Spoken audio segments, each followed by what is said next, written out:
We are back with another Wuthering Waves video where we're playing Wuthering Waves. The live stream just ended. TTVE_thin. I'm live almost every single day, although my ISP's giving me some issues.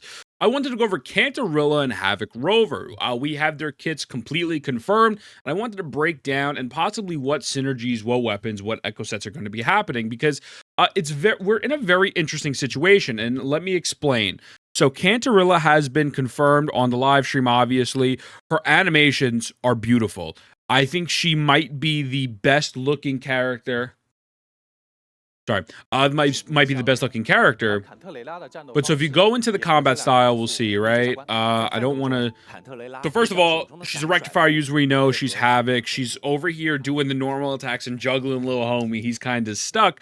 But so she builds up her forte gauge, and you do a heavy attack. Now, once you do her heavy attack, you have this water state around you, which absolutely looks beautiful. It's called the Mirage state, right? And so pretty much when you were in this water state, it says right here, her attacks become fluid and agile with deep sea fish. I assume she just probably does more damage in this state. Yeah, so I assume she does damage, and now we have no full confirmation of the whole kit as of yet, but I mean, I look at it, it looks like some sort of coordinated attacks. That could be wrong, but notice here it says that she heals. So if we go forward for a moment, she shifts into the battlefield, whatever, bam. They're showing this again. I mean, I don't mind watching this again. She looks insane. She spends her forte to strike enemies. Yeah, she restores HP for all resonators in the team. And under certain conditions, her resonance skill can significantly slow down enemy movement. So it seems like while this effect disappears, once the enemy takes damage again, it's highly effective in crowd control, allowing rovers to focus on a single target without being overwhelmed. And then her ult gives coordinated attacks. It gives coordinated strikes. So off rip, super dope. Obviously, Havoc damage outro with a resonance skill for the incoming resonator. So the thing is, she is very similar to Gigi. Why do I say that? Because, well, obviously, one, they're a rectifier user, but when Gigi dropped, she didn't have her best in slot at the moment. A lot of people are going to tell you Cantarella is bad or mid or not really needed at the moment. I'm not going to say she's bad or mid, but they are clearly going to be releasing a character that is going to utilize Havoc damage as well as resonance skill bonus. Also, keep in mind that she does heal, which is kind of crazy. I do think they're shifting away from the Verena Shorekeeper meta, but I covered that in a different video, but the fact that she heals is kind of wild. But so she seems to have a pretty stacked kit. Now, in terms of like what weapons she could use or whatnot, I'm going to be honest with you, we're probably looking just at, the basic stuff here. Like we are looking at String Master. String Master is the GOAT for all rectifier users. They did a oopsies when they made this. It's going to give you the 30% crit rate and then the 12% attribute damage. And when dealing resonance skill damage, increase the attack by 12 to up to 2 times, so 24%, right? Now, my assumption is that she will be using the Havoc Echo set, the new one, the Midnight Veil. Now, they did show a new Echo. They showed a sword that kind of drops down. I don't know if that is going to be under Midnight Veil, but Midnight Veil seems to be the most obvious one in my mind. And then along, if you don't have Midnight Veil, I'm sure Moonlit would be fine as well to give buffs. So overall, Cantarella looks super good. Like, very excited for her. I know she doesn't necessarily have, like, a place in the meta at the moment, but I will probably be pulling for her. Obviously, her signature will be your best in slot, right? Now, team composition-wise, I'm not going to lie to you. We're probably looking at the moment.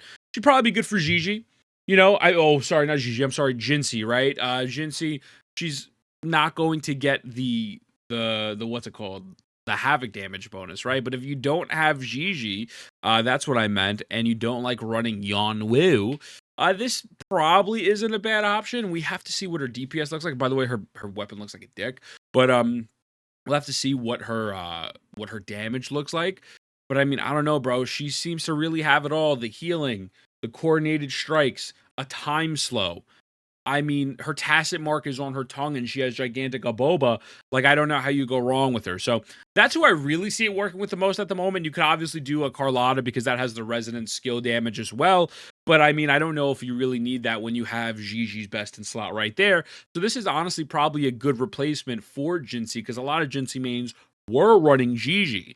So this would probably be my assumption. I don't really know if you think of anyone else. Let me know. I mean, I guess maybe you could use it on Changli as well. I don't know if you really need to because again, they're not really taking advantage of the coordinated strike stuff. But now getting into the second person, Havoc. Oh my God, I keep thinking of Havoc Rover. Aero Rover. We have confirmed to get Aero Rover in the game. Now, Aero Rover is a little bit interesting and a little bit weird. He's a little stupid. He's a little greedy. They are dropping a new set for him. If I go over to Echoes, there is a new set coming out, the Gust of Welkin.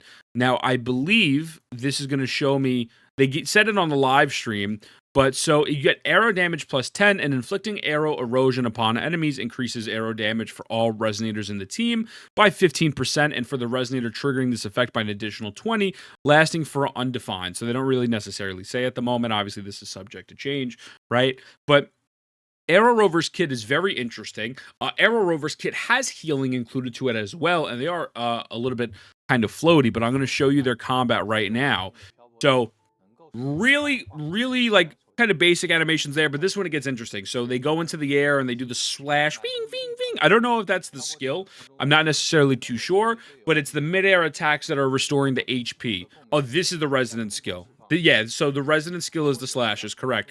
Convert all negative statuses on enemies into arrow erosion. So what that means is that if a character has, if an enemy has Spectral Frazzle, it is going to take that Spectral Frazzle and then turn it into arrow erosion. That's going to create some weird team compositions.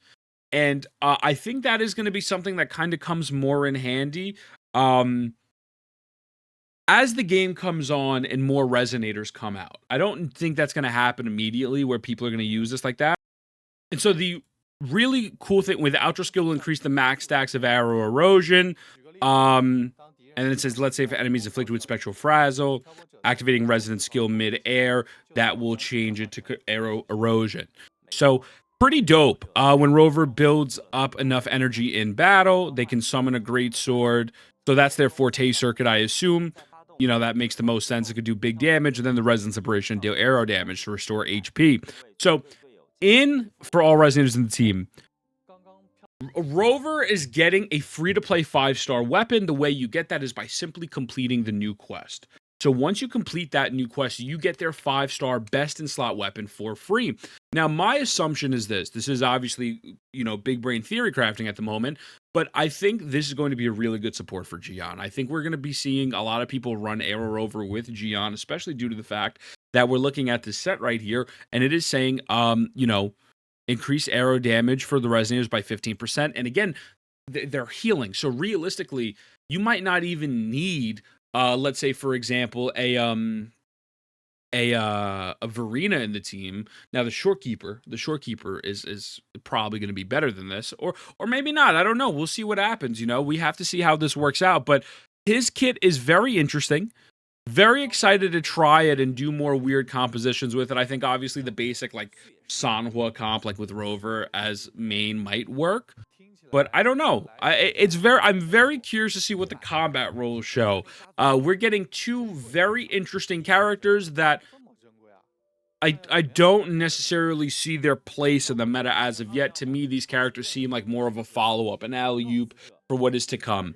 So those are the two characters. Those are my suggestions. That's what I think is happening. I think Cantarella is going to right now probably be the best to work with Jinsei, especially if your Gigi is stuck with your Carlotta. So you don't have to worry about using a Yon Wu. And then the Aero Rover's he might be good as a DPS, I don't know, but it'll probably be really good with Gian for the interim. Shorekeeper will still probably be better, but it's a free option in case you didn't want Shorekeeper. You get arrow damage amplification as well as you get, healing, right? Who could complain? That being said, let me know what you think. Mwah, I love you. I'll see you in the next one.